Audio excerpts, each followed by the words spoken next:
Hello everybody, Blugoblin here. Thank you for joining me for my comic book review for this week of August 2015. Coming to you almost live from the bookstore here at Arkham Comics.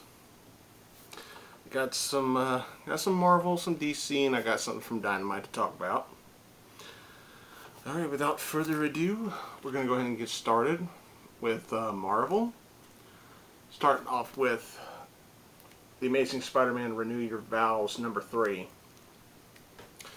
I gotta say, this has been a remarkable story. I mean, I'm still one of those guys one of those fans that enjoys seeing Peter Parker in a committed marriage with a kid. I like seeing him as a dad. It's just that natural progression. And it makes the character look more real. It makes him more identifiable that way. And I still get a kick out of it anytime they go back to the so-called spider marriage and, you know, give us a glimpse of what Peter Parker can be as a dad. Now, I'm glad that they're not trying their best, Marvel that is, I'm glad they're not trying their best to brainwash you into thinking and deliberately writing this story bad so that way they can tell you, hey, now you know Peter Parker can't be a married character. You know, and all that bullshit. I'm glad they did not go that route, because that would have been an easy thing for them to do. Let's be honest. They could have easily fucked with us and tried to spin it in their favor. They could have easily went that route, and they didn't. I commend them for it. Dan Slott, he does a decent job with the writing, but Kubert's artwork is amazing. No pun intended. It is simply amazing. It is really, really well done. The depths that Peter's willing to go to. And I can understand where some fanboys and fangirls are coming off saying, you know, Spider-Man shouldn't step that far. You know, he's supposed to be a hero. You know, I get that. But at the end of the day, he has a family to provide for. He has a family to protect. He has people worth fighting for. I completely understand the lengths he's willing to go to protect said family. I mean, hey, let's be honest. If you had a kid and some nasty old mean person came up to them and was threatening them, what would you do? Exactly. So I can, you know, let it slip that Peter's going the extra mile to protect his family. The black suit in here, it's so apropos, it works. You know, the gloves are off, and he even says it in here, I'm done being funny. And I just thought that was I thought that was the line of the issue. He says something, he goes, that wasn't funny? Well, good. I'm done being funny. Excellent line. Loved it. If I had one complaint about this whole storyline so far is Regent is a kind of villain. This guy does nothing for me.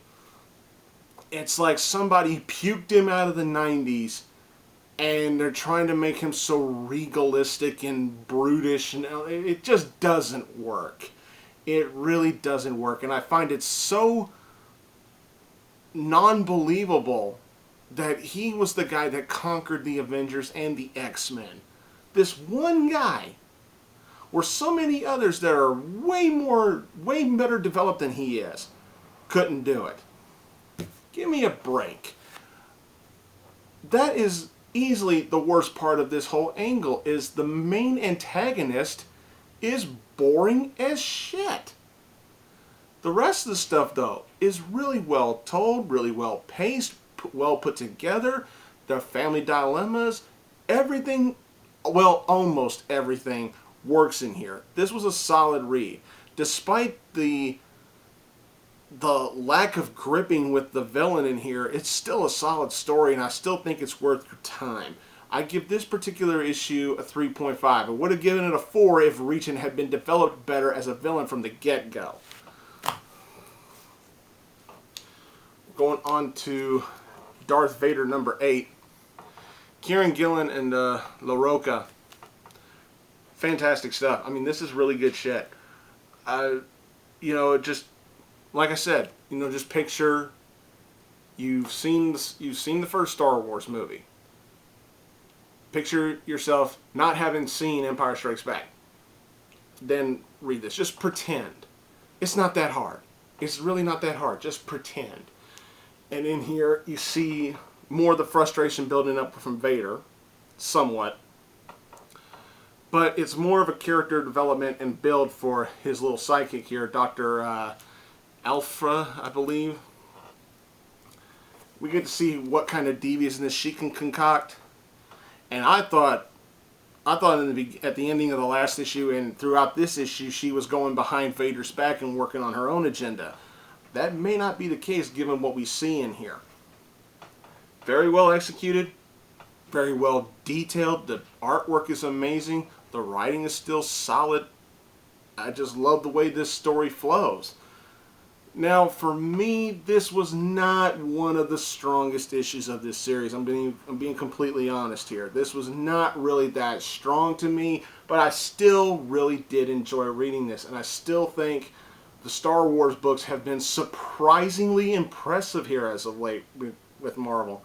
Really, really good work here. This particular issue, not as strong as the rest, but it's still a solid read. I'd give this a 3.5 as well.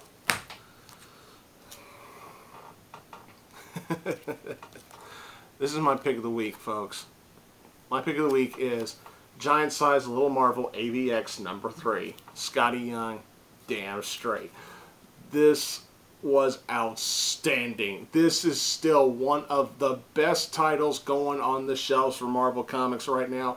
I cannot even begin to stress how awesome this stuff is. It's simple, it's fun, it's entertaining. Every character's got their own development going. The artwork is fun. Everything in here works. And it is such a blast. It is such a thrill ride. I loved it.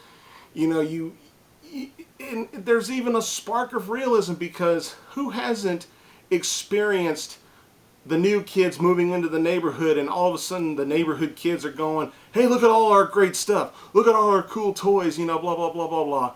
Every neighborhood's got kids like that. Every one of them does. They always got that one kid or that one group of kids that just loves to show off all their cool shit. And it works. It just really solidly works. I kind of feel bad for Captain America in here, though. He's got the one thing that nobody wants to play with, and that's a gym. You know, he's the only kid in this series that thinks working out is actually fun, and that's sticking true to, you know, how some kids are. And I love the inside jokes with Wolverine in here, just fantastic stuff. This is simply an outstanding series. I'm going to be sad to see it go. I wish they would just keep running with this once Secret Wars is over with. I can't praise this series enough. Now, was this a 5-star classic? Not exactly, but damn it, I love it. It is so much fun. Get these issues. It's worth it. It is worth your money. It's damn sure worth your time. And once you read these, I guarantee you, you're gonna smile. At the very least. I give this a 4.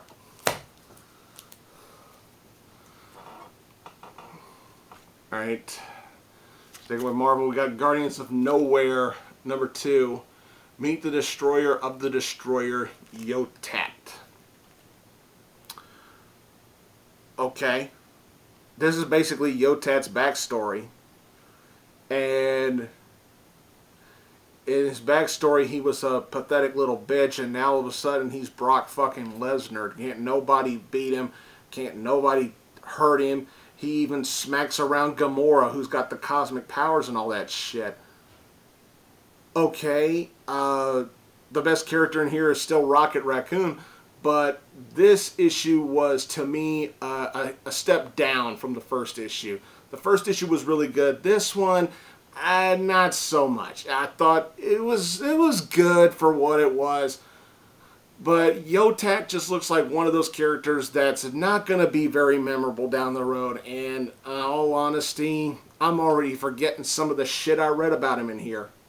That's not a good sign. For what I can remember of it and for what it's worth, I thought it was an alright read. I'll give it a 3 though. And again, that's just me. Going in Marvel with Ultimate End number 4. Bendis and Bagley still taking me out of the Ultimate Universe. The same two people that got me into it.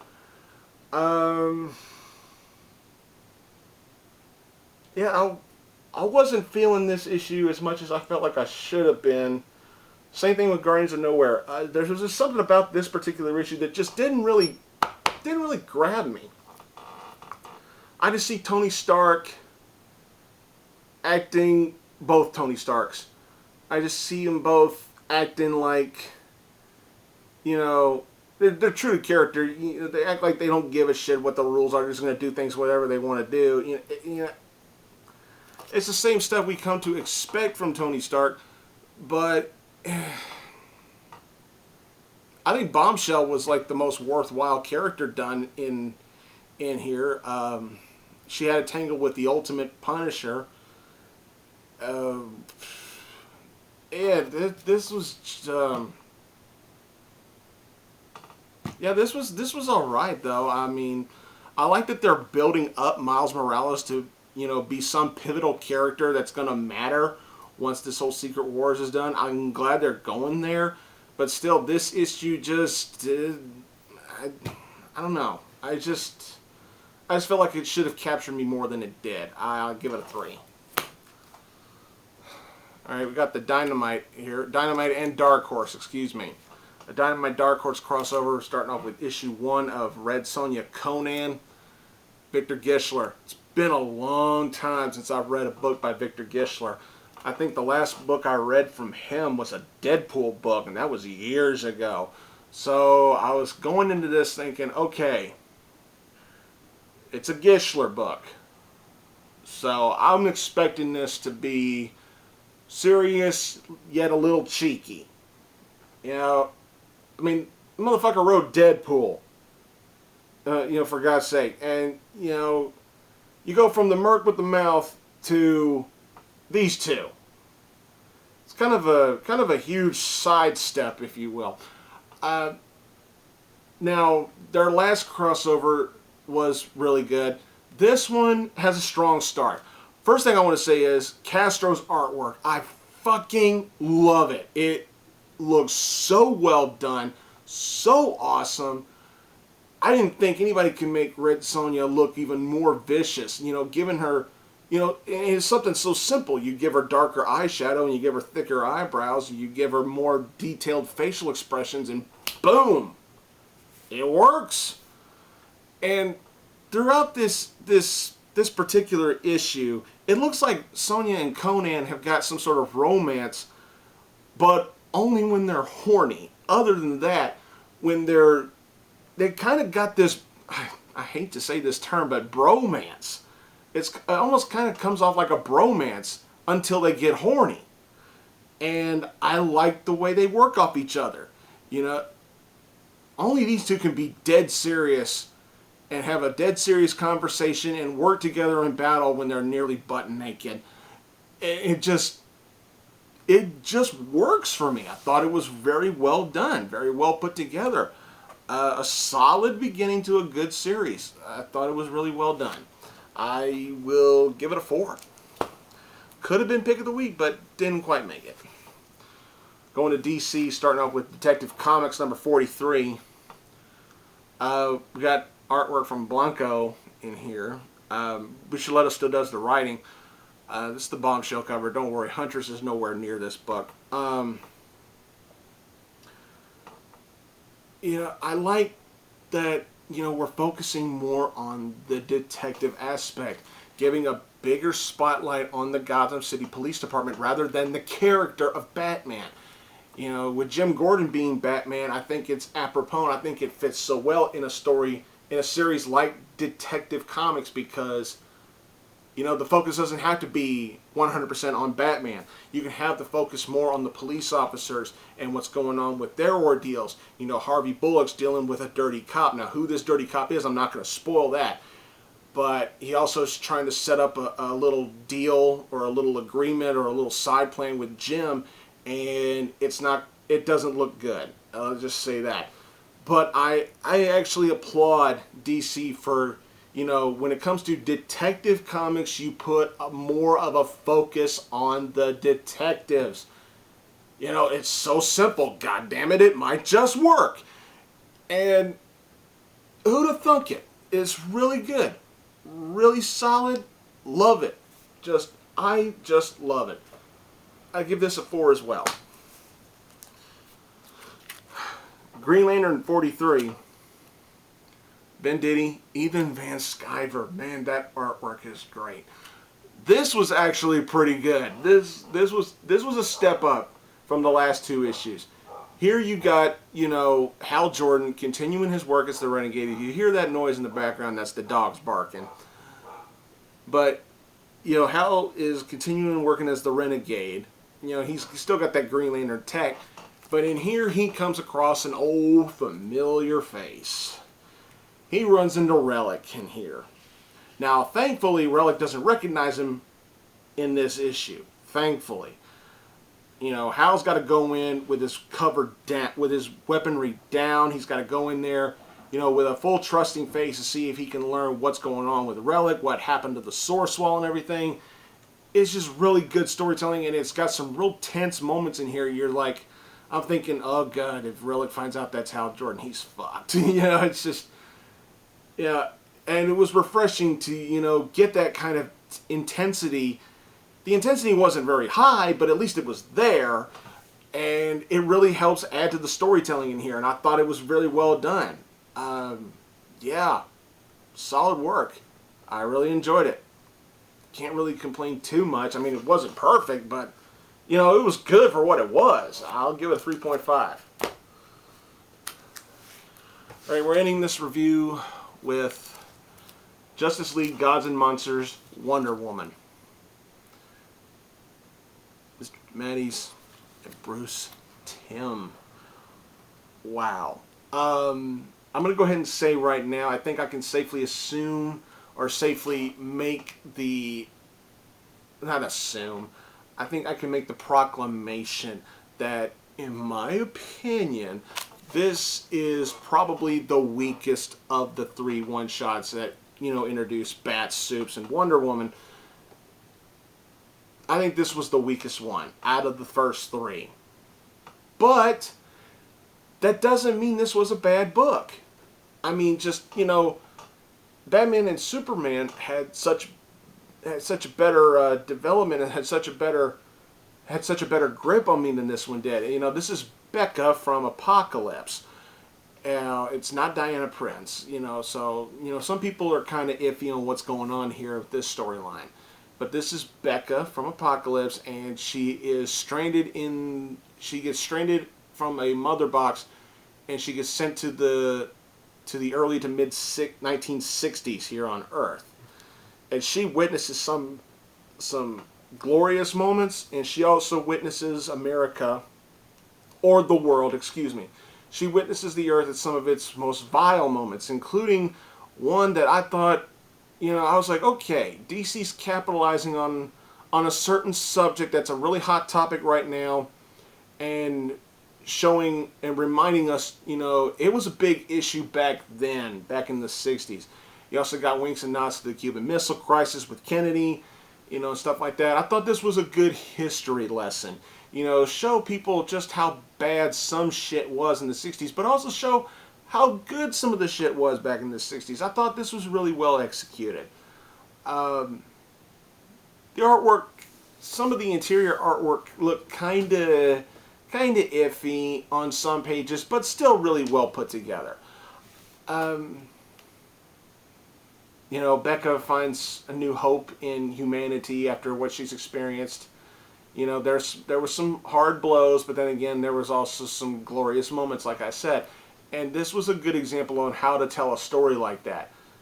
I may have said this was the weakest of the 3, but that doesn't mean in any way, shape, or form that this was a bad book. This was a good book. It just didn't measure up to the previous 2 books. but I still think it's worth your time. Get on board with the Gods and Monsters comics here. You still got the Batman one-shot and the Superman one-shot, and then you get this, and then you get the 3-issue miniseries that's, you know, going to help tell the story along with the movie and stuff like that. I really liked this. I really thought it was really well done. You know, it is what it is. I give it a 3.5. Well, that's all I got for this review, everybody. I want to thank y'all for watching. Please subscribe to Blugoblin01. Don't forget Blugoblin X. Go to my girlfriend and I. We got Arkham Asylum Studio. We just uploaded a new video where we showcase some Teenage Mutant Ninja Turtle, you know, figures that you can assemble yourself. We also got a couple more videos in the works. I already teased that one video we got coming up is going to feature Jennifer's favorite character. I'm sure you pretty much, anybody who knows her knows who that is. We also got another video that we had just filmed, and we had fun doing it, and as soon as I can find the time, I'll get that one uploaded as well. So go check out Arkham Asylum Studio. Please subscribe to that channel so you can be brought up to date with what's going on up there. Don't forget my old friends, TheMtVernonKid, Deadpoolzilla, and Brandon Hex. Yeah, Hex is still around, even though Marvel hit him hard. He's still around. His channel's still up. Show him some love. He could use it. Follow me on Twitter at Blugoblin01. You can follow me on Tumblr, Pinterest, Facebook, or stick with me here on YouTube. I am Groot. I thank you for watching, and I'll see y'all later.